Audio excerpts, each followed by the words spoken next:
আজিৰ পৰা আৰম্ভ হ'ল 5 দিনীয়া শীতকালীন অধিৱেশন।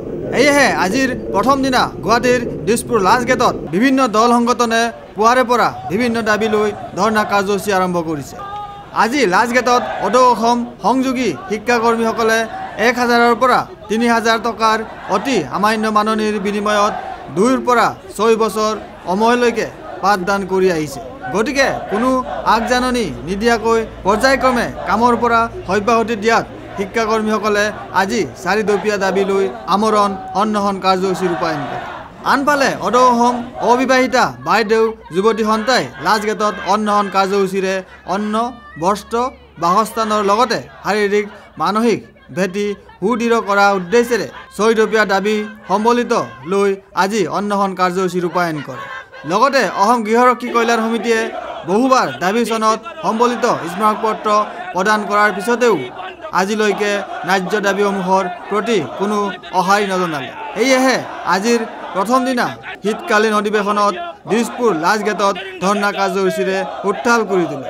গতিকে আজিৰ এই ধৰ্ণা কাৰ্যসূচী ৰূপায়ণ কৰি সমিতিৰ সভাপতি দীপেন শৰ্মাই কয়, ধৰ্ণা কাৰ্যসূচীৰ পৰা আমাৰ আলোচনা ভেকভাৱনা কৰিলে মুক্তি গগৈৰ ওচৰত আমি এতিয়া আমাৰ প্ৰতিবাদী কাৰ্যসূচী ইয়াতকৈ ভয়াৱহ হ'ব। আজি আমি বিচাৰিছোঁ গৃহ সচিব নিজে আহক, গৃহ সচিব নিজে আহি আমাৰ স্মাৰকপত্ৰ লওক। মুক্তি গগৈৰ লগত আমি আলোচনা কৰিছিলোঁ। মুক্তি গগৈয়ে আমাক কথা দিছিলে 15 নৱেম্বৰৰ ভিতৰত 2014 15 নৱেম্বৰৰ ভিতৰত আমাৰ দৰমহা বৃদ্ধি কৰিব আৰু তেখেতসকলে আমাৰ দাবীসমূহ মানি ল'ব।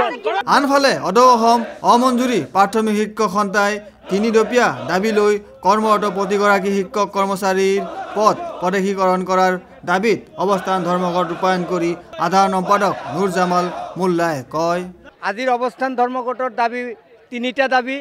এটা হ'ল 2006 চনৰ আগৰ স্থাপিত সকলো ভেঞ্চাৰ প্ৰতিষ্ঠান বিনা চৰ্তে প্ৰাদেশিকৰণ কৰিব লাগে আৰু আমাৰ প্ৰাথমিক আৰু নিম্ন প্ৰাথমিক আৰু উচ্চ প্ৰাথমিক বিদ্যালয়ৰ ক্ষেত্ৰত 2012 চনৰ যিটো বিল এডুকেশ্যন বিল কৰিলে তাত 9-10ৰ ডাছকোড নীতিটো বাধ্যতামূলক কৰিছে। সেই ডাছকোড নীতিটো উঠাই দি বিনা চৰ্তে প্ৰাদেশিকৰণ কৰিব লাগে। দ্বিতীয় দাবীটো হ'ল আমাৰ এই প্ৰতিষ্ঠানবিলাক 2006ৰ আগৰ স্থাপিত হোম স্কুল প্ৰাদেশিকৰণ কৰিব লাগে আৰু ভেঞ্চাৰ অৱস্থাত যিসকল শিক্ষক শিক্ষয়িত্ৰী মৃত্যু আঁকোৱালি ল'লে আৰু আত্মহত্যা কৰিলে সিহঁতক এককালীন সাহায্য দিব লাগে।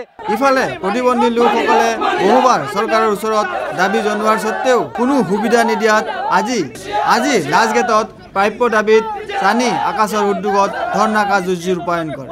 সেই সম্পৰ্কে চানি ডেকাই কয়, তেওঁলোকে প্ৰতিবন্ধী শিল্পী, তেওঁলোক প্ৰতিবন্ধী আৰু তেওঁলোকক যিখিনি পাব লাগে সমাজ কল্যাণ বিভাগৰ পৰা তেওঁলোকক সেইখিনিৰ পৰা বঞ্চিত কৰি ৰাখিছে আৰু সেই বঞ্চিত কৰি থকাৰ কাৰণে আজি আমি ইমান বছৰে যুঁজি আছোঁ। তেওঁলোকৰ হৈ মাতিছে, কোনোবাই মাতিছে, কোনোবাই কৰিছে, কিন্তু তেওঁলোকক আজিও একো দিয়া নাই। তেওঁলোক এনেই অন্ধ, তেওঁলোক অন্ধত ডুবি আছে, 2টা চকুৰে নেদেখে। তাৰ উপৰি অসম চৰকাৰে তেওঁলোকক নিজে আৰু পংগু কৰি পেলাইছে। তেওঁলোক সক্ষম ব্যক্তি, তেওঁলোকে কিবা কৰি খাব পাৰে, সঁচা কথা, কিন্তু তেওঁলোকে দিব পৰা শক্তিটো চৰকাৰৰ আছে, কিন্তু আজি তেওঁলোকে দিব বিচৰা নাই। এনেকৈ তেওঁলোকক বন্দী কৰি জেলৰ মাজত ৰাখিছে, কিবা এটা দিয়া নাই। কিবা এটা বিচাৰি আজি আমি লাষ্ট গেটলৈ ওলাই আহিছোঁ যাতে তেওঁলোকৰ যিখিনি প্ৰাপ্য, যিখিনি অধিকাৰ সেইখিনি আমাক দিব লাগে। Video' journalist Sushanta Das, Sentinel news, Guwahati.